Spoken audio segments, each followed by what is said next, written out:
তো এই এতেকাফ মূলত কয় প্রকার কি এ সম্পর্কে আমরা মানে উলামায়ে কেরামের জবান থেকে শুনেছি শুনবো। এতেকাফ মূলত তিন প্রকার।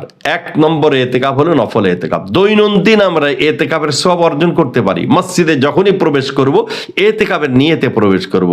আরবিতে নিয়ত জানিনি, আরবিতে নিয়তের কোনো প্রয়োজন নেই। আপনি বাংলায় নিয়ত করেন যে আল্লাহ তোমার সান্নিধ্য লাভের জন্য কিছুক্ষণ তোমার ঘর মসজিদে আমি এতেকাফ গ্রহণ করব, কিছুক্ষণ অবস্থান করবো। এতেকাফও জানি না, অবস্থান বলি যে কিছুক্ষণ সময় কাটাবো, এটাও যদি আপনি বলেন এতেকাফ হয়ে যাবে। তো এই নফল এতেকাফের কারণে লাভ হবে কি, যতক্ষণ আল্লাহর ঘর মসজিদে থাকবো ততক্ষণ আল্লাহ তাআলা এতেকাফের ফজিলত আর মর্যাদা আল্লাহ তাআলা দান করবেন। অপর দিক দিয়ে লাভ হবে, দুনিয়াবি কথাবার্তা হয়ে গেলেও আমলনামায় কোনো গুনাহ লেখা হবে না। দ্বিতীয় নম্বর হলো ওয়াজিব এতেকাফ। ওয়াজিব এতেকাফ যদি মান্নাত করে থাকি তাহলে এক্ষেত্রে মান্নাত পুরো করা জরুরি।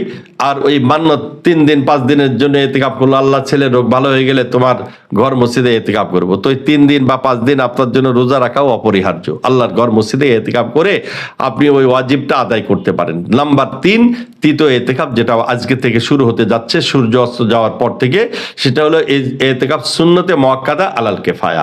এই সুন্নতে মুআক্কাদা আলাল কিফায়ার যে এতেকাফ, প্রত্যেক মহল্লার পক্ষ থেকে একজন ব্যক্তি কমস কম আল্লাহর ঘর মসজিদে এতেকাফের নিয়তে প্রবেশ করে এতেকাফ পালন করা এটা অপরিহার্য। কেউ যদি এতেকাফ না করে তো সমস্ত মহল্লাবাসী গুনাহগার হয়ে যাবে।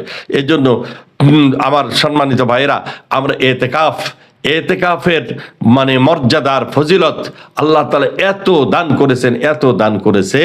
যদি কোনো ব্যক্তি জানতো যে এতেকাফের এই বৈশিষ্ট্য, এই মানে অফার, আজ যদি সরকার কাউকে অফার দেয় যে যে ব্যক্তি 10টা দিন দোকান খুলে রাখবে, তো পৃথিবীতে যত ব্যবসায়ী আছে ওই ব্যবসায়ীদের যে পরিমাণ লাভ হবে ওই পরিমাণ লাভ আমি তাকে প্রদান করব।